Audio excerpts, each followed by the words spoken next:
Good morning, everyone, and thank you all for joining us today for July's edition of Health Bytes with Region 3. We're very pleased to announce Dr. Lindsey Jarrett with us today. Dr. Jarrett is the Vice President of Ethical AI Services at the Center for Practical Bioethics. Her team focuses on ethical decision-making and technology development, impacting healthcare organizations and society. She has extensive experience in program management research and executive consultation across nonprofit, academic, for-profit, and government sectors. As a social scientist, she has provided evidence-based interventions and practices to underserved communities. Her clinical research has improved decision-making in opioid safety, infection control, readmission prevention, maternal mortality, social determinants of health, and post-acute care. Dr. Jarrett holds a PhD in therapeutic science from the University of Kansas and resides in Kansas City, Missouri. So in today's Health Bites, our speaker will give a presentation on AI in healthcare, balancing risk and opportunity. So thank you so much, Dr. Jarrett, for being our guest speaker this morning, and we're excited to have you talk about this topic with our audience. So without any further ado, I'm going to be handing it over to you. Thank you so much. I appreciate the introduction. Let me just pull up my slides here for everyone.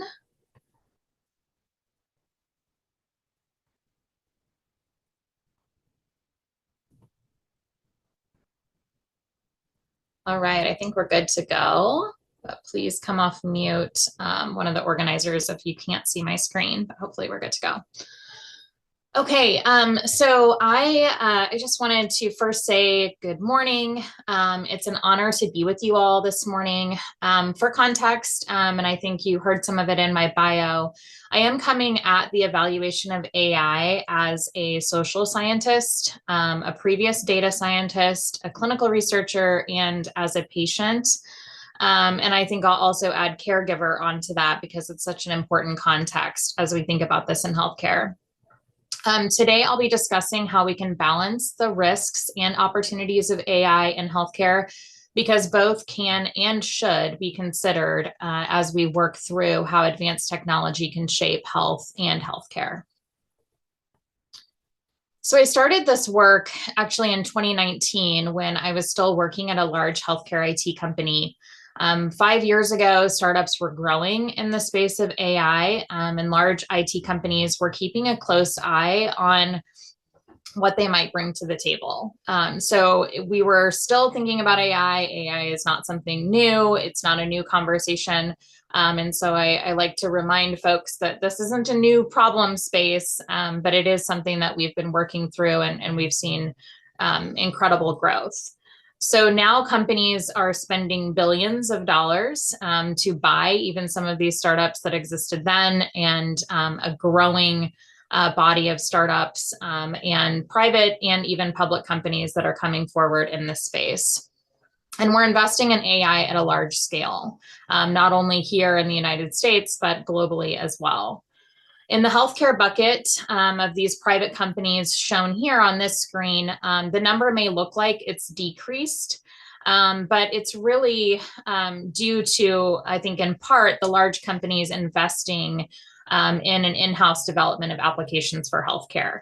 So, you know, I'm not trying to kind of open this up in sort of a business speak, but I think it's important as we think about all of these different types of applications, all of the different spaces in which AI comes forward. And healthcare is one of those that's impacted, but really among a lot of other industries that are not only intersecting, but also running alongside healthcare.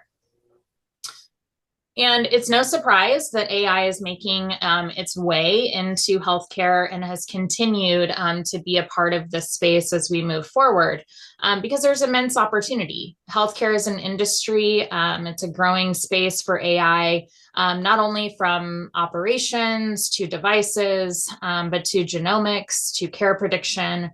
And we have a lot of opportunity. I think there is a lot of growth that we've seen in these areas, and also thinking about how we can think about these things not only for patients, also for hospital staff, providers, and people that are impacted by the decisions that are made across healthcare. So these areas just really help to encompass the areas that we can think about putting AI in this space, and not just AI, but we can think about advanced technologies in general. But we still have room to grow, as we've seen success in only a few areas, which I've highlighted here. This could be due to several factors, but the 4 areas in the middle, although they hold promise, have been tested with numerous applications being thrown at them.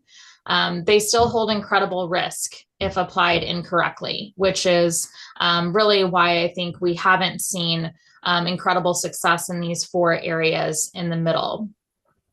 And I think these 4 areas really help to point to a much needed conversation about the ethical considerations. But again, this talk is about balancing the risk and opportunity. So I want to ensure that we're talking about both as we move through this. So the risks that these 3 areas of this Venn diagram are a space in which our team's work is centralized. Since it's a Venn diagram, spoiler alert, I'm interested in how they intersect. But it's really important as we think about these 3 areas that they do have layers. But these areas, when we think about them in AI and healthcare, we think about things that are issues around interpretability. I think this is something that anyone who's kind of following AI in healthcare and really AI across any social system is thinking about. So are we able to interrogate these systems? Do we really understand what comes in, what goes out, how we can understand how these are making decisions? And this is something that we usually and have been calling it for years around the black box problem. So if that's something that you've heard, this is really where this lives, and the ability to interpret some of these problems inside of how we build AI systems, and especially in healthcare. And you could see where this could be problematic when we think about interpretability in healthcare decision making. If we can't sort of lift the hood and figure out what we put in, how it's making a decision, and how is it impacting a person, that can be really problematic when we think about it in making a life and death decision. Also, the other area are mirrored biases. So this is something that actually we've been talking about for quite some time, just even when it comes to technology or any sort of work that we've been thinking around algorithms. But this is something that, if we're already making a decision that isn't working, these tools are going to be taking that same decision and maybe even mirroring that faulty decision or that error in something that's created new. So there's a lot of work that has been done in this space. A lot of people that sort of work in the technical area are really trying to work in combating some of these biases that come up in the technical space. But this is a really big concern. If there's something that we already, people weren't getting access to care, people maybe weren't given the right medications. If we're mirroring those in this new technology, that could be very problematic. The other piece that I think is important with any social system, including healthcare, where there's a responsibility, someone is making a decision and then is held accountable for that decision. When we start putting technology inside of that decision-making process, it becomes difficult for us to understand who is now responsible, who is given that authority when something goes right, when something goes wrong, and how do we ensure that we're considering that. So we kind of have a problem area of thinking about technology as diffusing that responsibility from its operators.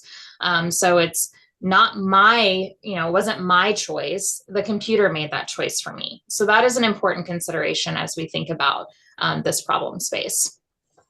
So when we think about these 3 areas and the layers and layers that kind of come underneath them, it's important for us to think about what's within them. And I think that this calls for specialized attention as we continue to work through the complexities of AI use in healthcare.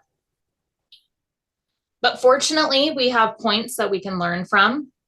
It's no surprise that we are willing to have this conversation during and after and maybe we can't really call it after, but really thinking about it in the context of a major pandemic.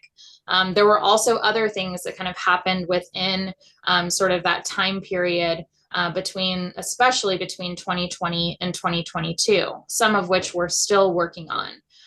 But this really gives us an opportunity to look at those uncovered pieces of our social system. This allowed us to see perspectives that have been missing amidst an assumption that our healthcare system could withstand these types of events. And so this really helped to look at and have conversation that I think was maybe overdue in some opinion, and then also thinking about how do we leverage that perspective for change. So I think that perspective and the power of that perspective that has come about in the last few years, especially, has opened doors to new research, new conversations, and has led to varying paths of acceptance of AI in healthcare. But where do we go from here? Juggling the concerns of potential harms, thinking about those problem areas that I presented and the layers beneath them. And then also thinking about our excitement of what AI can bring. So thinking about those areas of opportunity inside of our healthcare system that need a lot of work, that can actually improve the lives of people in our society, nationally, globally. That can really make a difference in people's lives. How do we juggle that? And how do we ensure that AI can bring the improvements of healthcare outcomes as it's implemented? So this is really just a sampling of all of the conversations that are happening. These are, I think I could probably change this slide hour by hour because that's the amount of information that is really coming at us and coming towards not only the healthcare system, but a lot of our other social systems as we think about implementing and using AI across these systems.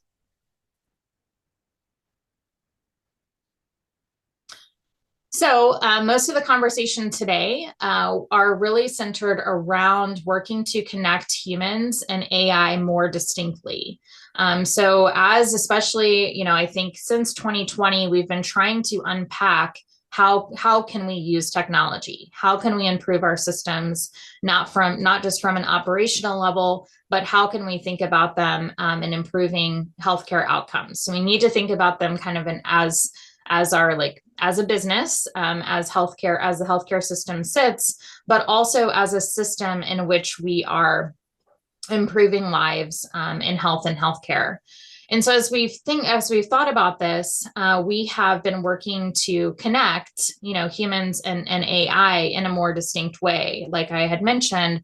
And I think also really with the hope to use advanced technology as a tool, not a driver.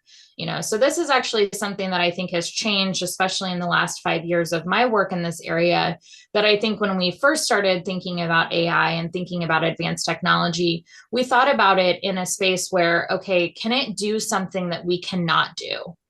Is it something that can actually replace? And so we had a lot of concern and I think a lot of excitement in areas in which that could be possible. Now we are really shifting that conversation to understand and really, I think, push towards the acceptance as AI as a tool, not any different than maybe some tools that we use in other systems. And healthcare, especially, I think, has a lot of experience in thinking about using technology, even when you think about devices or new innovation that comes in healthcare as a tool, but not as the main driver of decision making.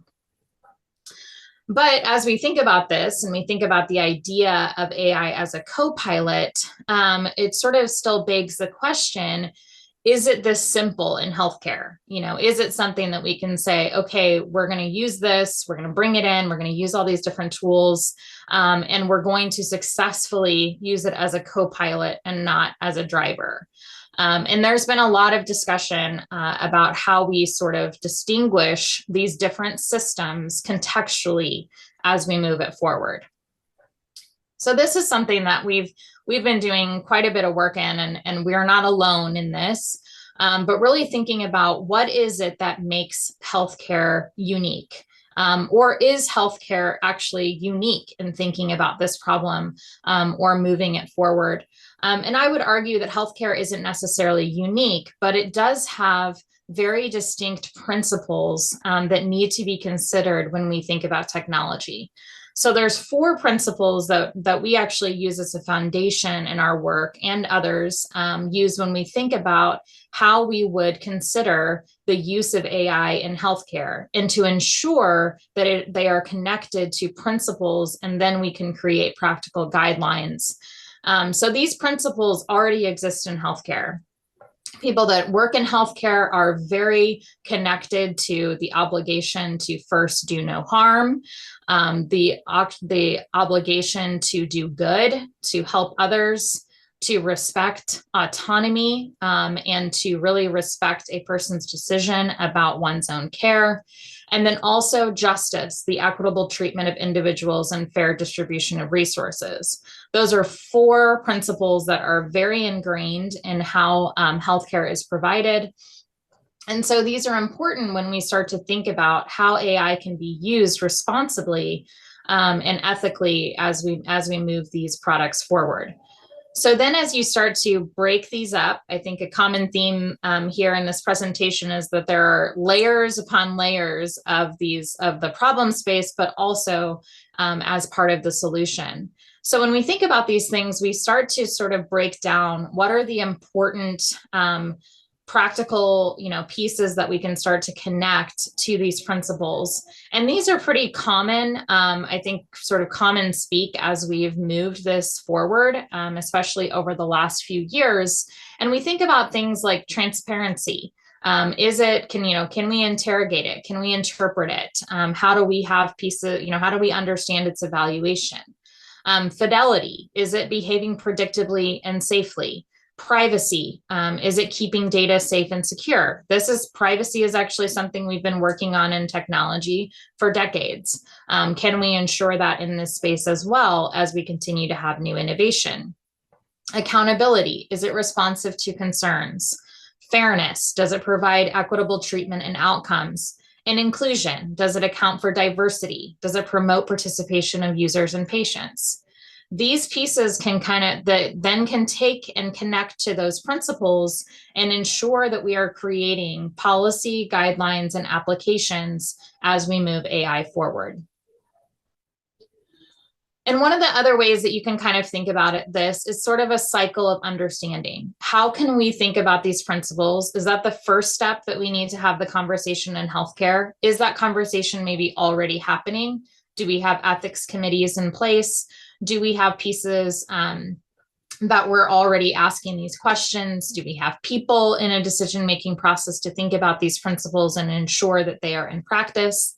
And then how do we sort of break down these practical guidelines to ensure that we have ethical practices? So this is actually an area that is growing. I would say even in the last 6 months, there has been a flood of content in these areas. How do we think about checkpoints? How do we consider that we are asking ethical questions as we move along? And I'll talk a little bit about this in a few minutes as well. How do we provide specific education? Is this something that is important as we ensure that we're discussing the principles and the guidelines in healthcare as we implement AI? How do we identify risk? Risk management has actually been a huge driver in this conversation, just as it was with cybersecurity, with privacy, with patient safety. And we continue to create practices and protocols to evaluate and identify those risks. We also have an opportunity to think about creating practices around monitoring. Technology is something that is not static. It's something that we create. It's something that then creates a new decision or a new piece of data, and we need to monitor that those things have happened, and not only in the way that we have designed them, but also to monitor that they haven't harmed anyone, and that they continue to improve instead of create risk. And then the other piece is, healthcare is sort of, this is why it's not unique. It is an opportunity for us to think about healthcare as the healthcare industry as a buyer. This is something that we started really evaluating a couple of years ago in our work, but this is also something that is coming out sort of when people are talking about governance structures in this space, is thinking about procurement. So if a healthcare or healthcare organization is going to buy a AI product, what type of guidance do they need to ensure that they're looking and aligning to their principles and these practical guidelines? To date, there isn't really that many offerings out there to ensure that healthcare organizations have those tools in place. So these practices are just a way for us to start thinking about how do we bring these principles and practical guidelines into real policy and into thinking about how we proceduralize these principles and guidelines. And one of the ways that we have been sort of advocating for this work across communities, but also I think in thinking about how do we sort of reuse and recycle a lot of the things that we actually are doing very well in healthcare organizations broadly. And I kind of broke it up into these three areas because I think that it's important for us to think about what are the things that we already have in our toolbox. AI is not, like I had mentioned before, is not a new problem space, but we do have new considerations, right? We live in a modern world.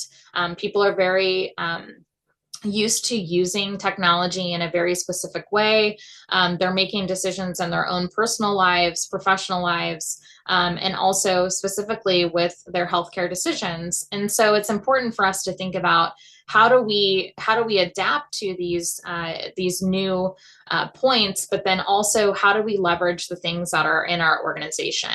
Sometimes when we have gone through sort of new technology development, innovation, we tend to hire sort of new people thinking we don't have these things in-house today. We don't have the experts that understand these, but I would argue that you probably have more people than you know that have this understanding. And so it may be that you're really just putting in new policy and new procedure and new protocols to ensure that those people have the tools that they need. So one of the things that I think is important is thinking about where your values and strategy sort of live in this space. So maybe to date, you don't have anything that is specific to AI. That maybe you may have some values that sort of point to, how you use technology or how technology is a part of your decision-making strategy. But maybe you don't have something specific or you don't have specific education. But really thinking about how do you start there? How do you start to think about and talk through as executive leaders, if that is a group that you're a part of, and how do you leverage those values to review and improve healthcare technology development and implementation? The second sort of layer here are governance structures. So as you all know, even if you don't work in healthcare, there's always committees, there's always people sort of making decisions along the way that sort of review and approve things, right? We have those across most of our systems. And so this is kind of an opportunity sort of between 1 and 2 to sort of think about what is the education that's missing? What are some policies that we can put in place to think about AI? This could be something that's actually complementary to things that you might already have in regards to like devices, for example. So this could be something that you could use. Risk management, like I said, is very, very interested in staying sort of a leader in this space. And so this is an opportunity to bring risk management and bring in some of those policies and guidance. And then procurement, what I had talked about before. So sort of bringing those things into these 2 layers could provide an opportunity to think about this and to really layer in some pieces inside of an already existing structure. The other structure that's here, which I think has been given a lot of weight over the years, and I might be biased to this as someone who has been a developer, but thinking about it's not just, I have them in here as a layer because it's not just developers, not just data scientists. It's not just your IT people that need to consider all of these pieces as like the Venn diagram that I showed you. It's not just on them to think about how they need to be responsible in the creation of these tools, or even in the implementation of maybe an AI product that has been purchased. But when we think about this group, they can do a few things that I think are really important as we think about how they can help with sort of the overall picture inside of a healthcare organization, is really thinking about how they work directly with users and patient groups, and how they can sort of escalate priorities and risks, right? So this is a great group to do that because they're the ones, hands-on keys, working through this. So this is a great space to put in ethics checkpoints, to think about, what data was used, how do I understand that data, how am I using that data to solve a problem, what is it supposed to be doing, did it do that thing? Those are great people to do that level of evaluation. Also a great part of your organization to think about how you bring in community feedback. This is a lot of times you're having them look at how users are using these tools, how you're thinking about if providers have specific questions, if they have things that they want to think about. So I think this is a great space to think about community feedback. The other piece that I think is really crucial in this layer is to think about monitoring protocols. So to think about, okay, well, you've turned this thing on, right? You've either created it in your organization or you've bought something and now you're using it for your patients, for your providers, for your staff, and how do you monitor its use and its impact? So it's a great space to bring it up. But they're all connected, right? You need to also create ways in which these things they can go up, down, around, in thinking about those protocols and procedures across this decision-making pipeline. So some of the ways in which I think you can do this, if you're sort of left looking at that slide with, I don't even know where to start, I don't even know what group I'm a part of, I don't know how I would ask this if I were a patient, which is also a very important consideration, because you're a part of that, right? You're impacted by what's being used in healthcare, and there may be questions that you want to ask. So I've sort of broken up some questions in here, and like we said earlier, these slides are available, but these are sort of to help get things started. Maybe some of these questions you've already been considering. Maybe you have committees, councils, different executive leadership teams that might be looking at this. Maybe you're a part of a community advisory group to start to look at these things, which would be great. I would love to see more community advisory groups in this space. And also maybe you're asking, maybe you have a specific condition that you're using or impacted by the use of AI for that. So there's a lot of different ways in which you can think about these questions depending on the context that is important to you. But some of the things that, that I want to consider here, especially with organizations that are sort of doing what we call in-house development.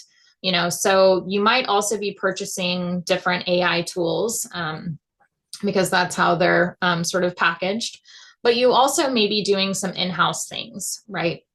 And I think this is very true, especially as we've moved towards, and this is me putting my technical hat on for a second, but when we've sort of thought about analytics or informatics, and then we've sort of grown into this space of data science, and now we're doing, specific AI development. So as we moved through that sort of evolution of technology advancement, we have a lot of different questions that we need to be asking. But some of these have stayed true as we have continued to develop. So what will the product be used for? Having a clear understanding of what is being built and what is it supposed to be used for. Who will it impact? Is it something for providers? Is it something for staff, like intake staff? Is it something for a specific cohort of patients, that maybe have a specific condition, but really having a clear understanding and documentation around that. Who has been consulted to work on this product? Is it a small data science team? Is your team diverse? Is it considering these things? So those are some things to think about. And then also thinking about, do the teams working on these tools have ethics education? This is actually something that we have found as I think, a very big limitation as we move this forward.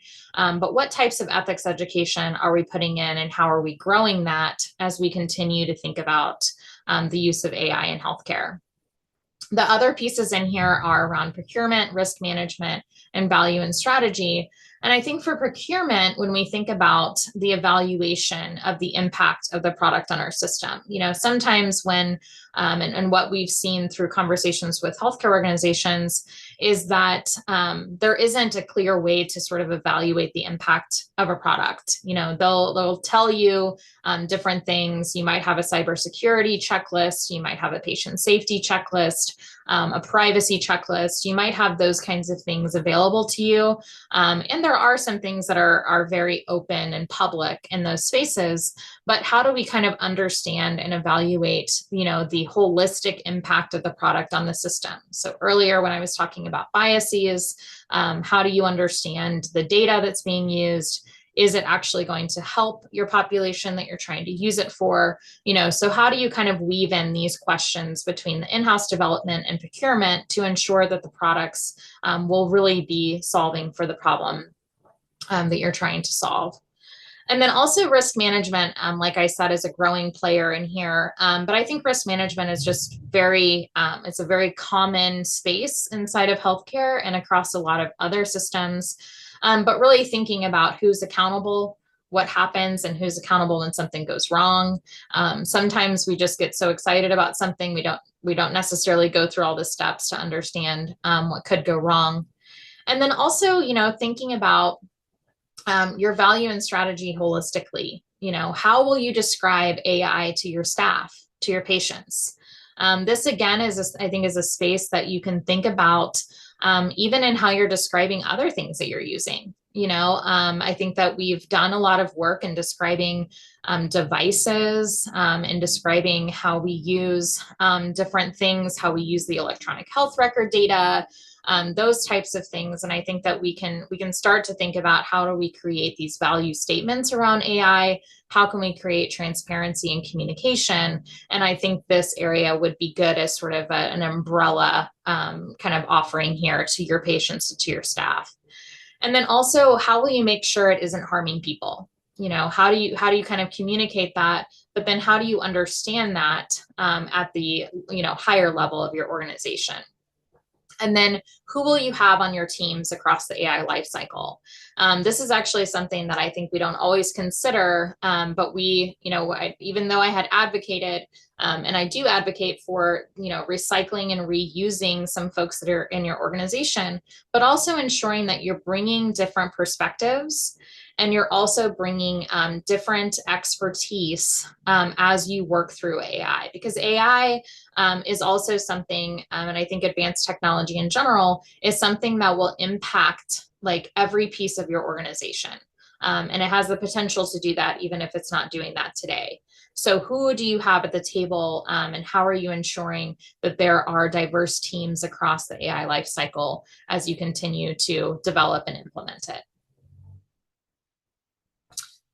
So I've given you some tips, and hopefully there are some things that you can take with you. I want to kind of end this presentation with just a really strong source of gratitude to the people that have really brought this work forward.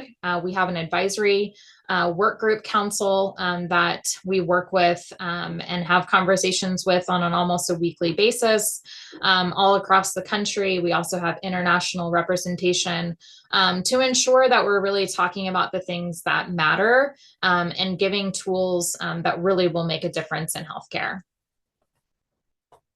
And these are our funding sources. Very appreciative of along the way, different organizations that have supported this work, some of which may be familiar to you, but regionally very strong for our organization and for the work that we're doing, and could not do this work without them. And also just thank you to my program coordinator who has ensured that we have continued to do this work, and just the Center for Practical Bioethics that has stood up this initiative and has continued to bring the work forward. My contact information is here. I'm happy to take any emails. I'm happy to meet with you and answer any questions. Whatever is useful to you, please don't hesitate in reaching out to me. Thank you so much.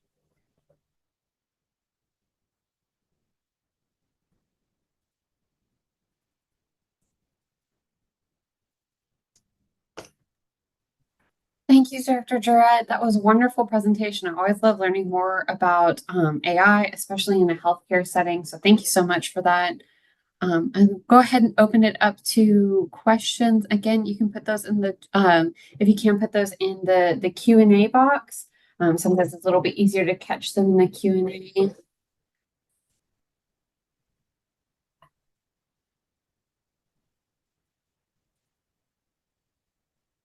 We'll give people a couple minutes just in case. But I do want to thank everyone for joining us today. And again, special thanks to you for sharing your expertise with us. And we look forward to seeing everyone again with us next month. But show and getting lots of thanks and kudos in the chat too. So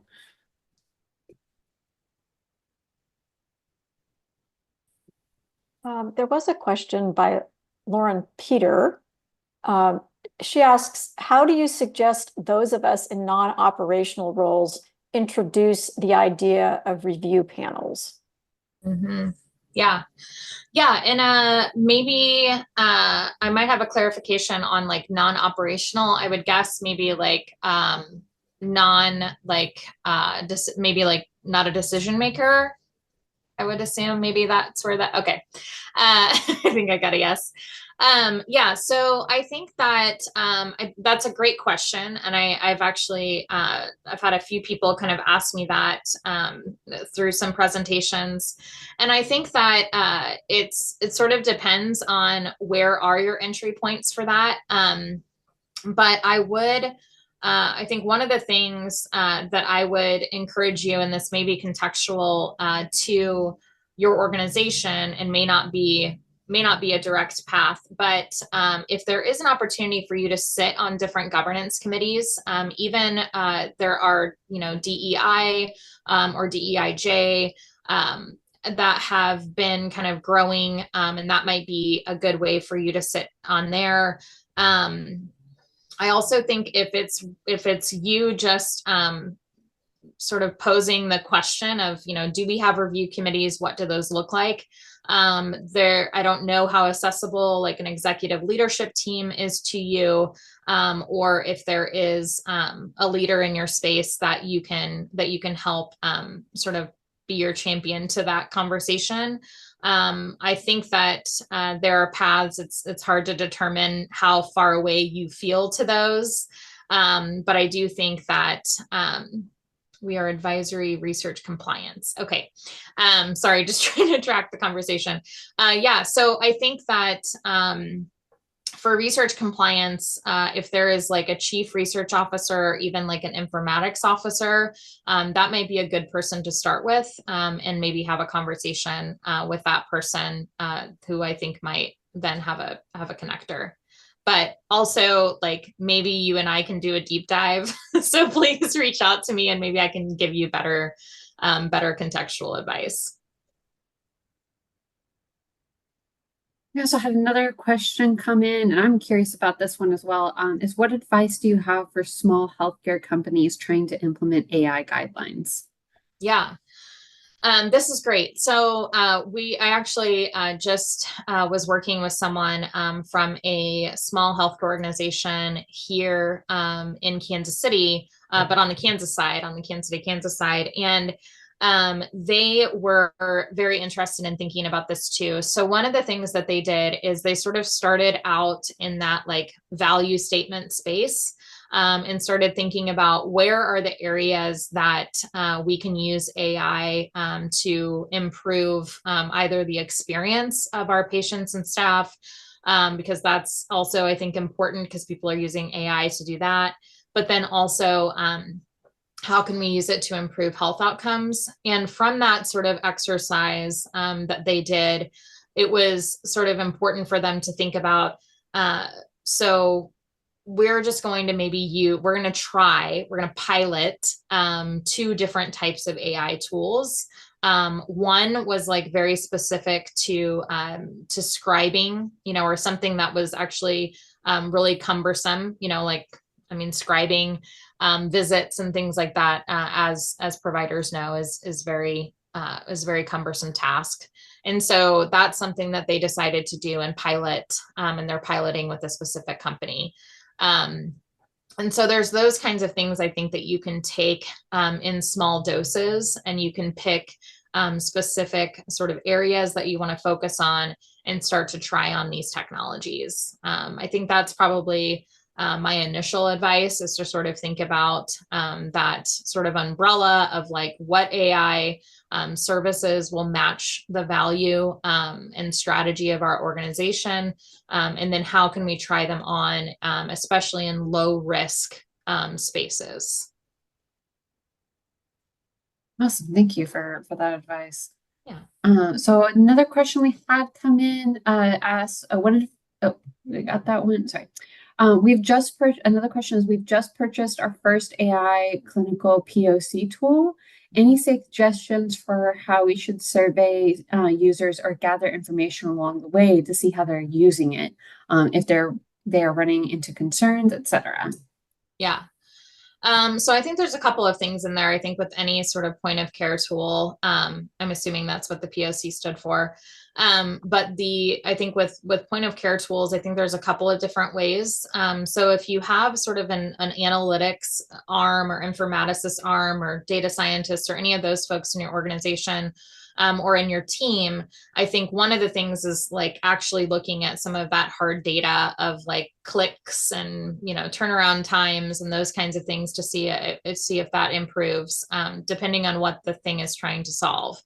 If it is to improve decisions or improve outcomes, then ensuring that that you're pulling that data and thinking about that information. The survey piece, I think that there's been different ways to do this, but I think having it as part of your monitoring procedure, in thinking about questions related to, and this is me wearing my research hat, probably a little bit heavy, but thinking about is it something that's adding value that you didn't have otherwise? I think this is something that we don't always think about when we put something in point of care, and ensuring that it's sort of not only thinking about efficiency and effectiveness of the algorithm, but is it something that's actually, improving how you're making your decisions? So I think that probably making the survey as quick but as robust as possible would help. But I think I already give you kudos for thinking about monitoring, because that is something that is not always a given. And I think that if you can keep that monitoring train going, everyone will be better for it. So I already appreciate that you are thinking about that. And I'm happy to help think about those things too, if you have more specific questions. Awesome, thank you. And we had a couple people asking for your contact information, but we did put that in the chat there as well, for people. It looks like we have one more question. I think we should have time for this one. Do you have any suggestions to librarians involved in the healthcare field to begin conversations on ethical use of AI in healthcare with health professionals? Yeah. I think librarians have a really great space in education, and also in translation. So I'm not a librarian, but I have worked with several, and I think that it could be a really strong space to fill that gap. So sometimes, and what we've seen too with healthcare organizations that we've worked with, there's, we have a different, especially in the next year, I think we're going to have a lot of consulting companies sort of coming at this AI governance space. But I think that I think librarians can help to synthesize necessary information and especially make it specific to the needs of healthcare and to understanding the context in which healthcare needs to consider AI, right? And I think that education and training and even like appropriate translation and documentation is missing. And I think librarians sort of maybe with like a national, you know, a natural like historical mindset could actually be really helpful in that space. But that's probably just one of several areas that I think librarians could be helpful. Awesome. Margie, do you think, we got two more questions in. Margie, do you think we have time for, Yeah, more? yeah, we do. Yeah. Okay, so do you have any data on the influence healthcare providers can have on the development, use, and outcomes related to health using AI? Yeah. I mean, I think that there's quite a bit of research that's out there that includes provider perspectives, that providers are a part of not only the design, development, implementation, and use. They also are sort of charged with being accountable for a lot of these algorithms. So I think that there's a lot of growing work in how providers can be sort of ingested into that process. Some of which, you know, we've done already, right? Like we have chief medical informatics officers, chief nursing officers, chief nursing informatics officers. We have all different ways in which providers can be at sort of that executive level. But I do think that there is a lot of opportunity still to have providers at that sort of like user experience and monitoring level, right? So thinking about those checkpoints that I mentioned earlier, there actually could be a great place for providers to be in the loop more with those things as we move forward, which I think is still a missing space. Okay, and then one last question that we have here. Do you have any thoughts about the misuse of AI, knowing that you're guiding us for implementing a checks and balance system, but how do you respond to those concerns about misuse or lack of control in AI tools in terms of copyright? Yeah. I feel like that could have been its own talk and should be. So I think that because I think if you would have caught me, you know, back in 2019, 2020, maybe even 2021, I would have been leaning towards a lot of more of that concern. And I still have a lot of that, but also with the acceptance that we're too far down the path to run from what's in front of us. That sounded kind of like a horror film. I didn't mean for it to sound like that. But I think that it's important for us to think about the misuse. But I think also what I would recommend is thinking about misuse and having that conversation about the potential misuse. So thinking about risks and identifying them early, and thinking about, like, for example, there's a lot of conversations right now in health education in regards to images that have been created using generative AI. So this is actually something I think that is a growing concern. I think a lot of our concerns started in education around generative AI. And this is actually something that I think will just constantly need review. So like thinking about how we, you know, I had kind of brought up those layers and how do we create governance structures to review these things. It could be that we need to create something similar to an IRB when we bring these tools in. That's something that's been considered in the data and the literature. So I think that we're still kind of figuring out what's going to work. And I think also without slowing things down, I think people are always concerned about slowing down innovation. But how do we kind of meet in the middle to ensure that we can identify risk and then also stop the line? So this is something that is also talked about, and healthcare does it already, in thinking about, okay, like when something goes wrong, we need to turn something off, or we need to stop and evaluate. Like in surgery, if something, goes wrong, everybody puts their hands up, takes their hands off and gives it a minute and they can discuss before moving forward. I think there are ways for us to think about this as well.